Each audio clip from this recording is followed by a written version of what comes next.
This is how you can send an empty message on WhatsApp. If you are a returning subscriber, keep being amazing. If you are new here, you are welcome. Let's get started.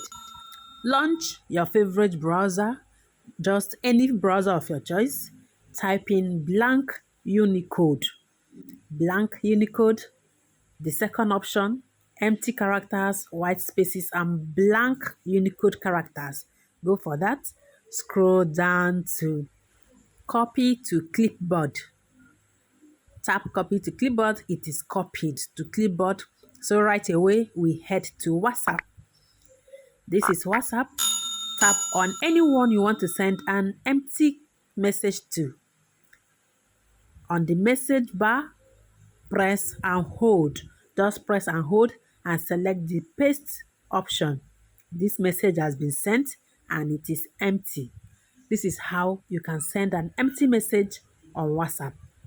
Please like, share, and subscribe. I will see you in my next one. Thanks for watching. Bye bye.